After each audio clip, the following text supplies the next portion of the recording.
বিসমিল্লাহির রহমানির রহিম। আমরা পরবর্তী ভিডিও অর্থাৎ ডাটা মেনুর আমরা লিস্ট পর্যন্ত দেখানোর মাঝেই আমার ভিডিওটি শেষ হয়ে গেছিল, দুঃখিত। আমরা এখন লিস্ট কিভাবে তৈরি করতে হয় সেই বিষয়টা আমি আপনাদের দেখাবো। ডাটা ভ্যালিডেশন থেকে লিস্ট কিভাবে করতে হয়। তো লিস্ট করার জন্য আপনি লিস্ট কেন করবেন, লিস্ট করার উদ্দেশ্য কি, লিস্ট করলে আপনার কি সুবিধা হবে। তো লিস্ট করার মূল উদ্দেশ্য হচ্ছে যে আপনি টেবিলের মধ্যে বারবার একটি বিষয় লিখতেছেন, যে লেখাতে আপনার সময় যাচ্ছে। আপনি লিস্ট করলে আপনার এটি লিখতে হবে না, জাস্ট আপনার ড্রপ ডাউন লিস্ট থেকে সিলেকশন করে দিলে আপনি খুব সহজে ডাটাগুলোকে এন্ট্রি করতে পারবেন। তা লিস্ট করার জন্য আপনাকে যেটি করতে হবে, ফার্স্টেই আপনি যে ধরনের লিস্ট করবেন সেই তার উপর একটি লিস্ট আগে তৈরি করতে হবে। যেমন আমি এখানে চাচ্ছি আইটেম, আমাদের কোম্পানিতে যতগুলো আইটেম রয়েছে সবগুলো আইটেমের নাম আমি এখানে লিখে নিয়েছি। লেখার পরে তারপরে আপনি লিস্ট করবেন। তো লিস্ট যেখানেই করবেন সেই জায়গাটাকে আগে সিলেকশন করে নেবেন বা ব্লক করে নেবেন। আমি ফুল কলামটাকে ব্লক করে নিলাম। ব্লক করার পরে ডাটা ভ্যালিডেশন থেকে ডাটা ভ্যালিডেশনে ক্লিক করছি। ক্লিক করার পরে এখান থেকে সেটিং থেকে আমরা এনি ভ্যালু আমরা এখান থেকে লিস্ট সিলেকশন করলাম। সিলেকশন করার পরে সোর্স বলতে আমার যে সোর্স রয়েছে, আমি যে ডাটাগুলো এখানে লিস্টের মাধ্যমে দেখাতে চাচ্ছি বা দেখতে চাচ্ছি সেই ডাটাগুলোকে আমরা সিলেকশন করে দেব। সিলেকশন করার পরে তারপরে ওকেতে ক্লিক করব।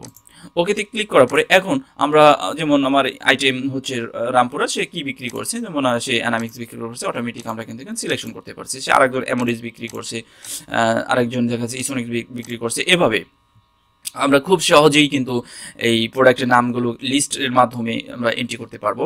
তো এটাই হচ্ছে মূল বিষয়, যে লিস্ট হলে আপনাদের সুবিধা, যে একটা বিষয় বারবার লিখতেছেন সেটাকে আপনাকে লিখতে হবে না, লিস্টের মাধ্যমে সেটাকে আপনি এন্ট্রি করতে পারবেন।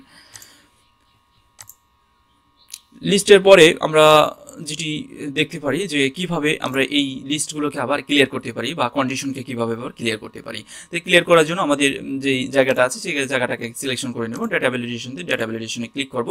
ক্লিক করার পরে এখানে ক্লিয়ার অল অপশন যেটা রয়েছে এখানে ক্লিক করলে ক্লিয়ার হয়ে যাবে। দেন ওকেতে ক্লিক করছি। এখন আর সেই লিস্ট সেই ফিল্ডের নামগুলো কিন্তু আমরা এখন দেখতে পাচ্ছি না, ফিল্ডটা নেই কিন্তু এখন। তো এভাবে আমরা কোনো ডাটা ভ্যালিডেশন করার পরে যদি সেটাকে আমরা যদি ক্লিয়ার করতে চাই, সেক্ষেত্রে ডাটা ভ্যালিডেশনে যাব। ডাটা ভ্যালিডেশন থেকে ডাটা ভ্যালিডেশন, তারপরে ক্লিয়ার অলে ক্লিক করে ওকেতে ক্লিক করব।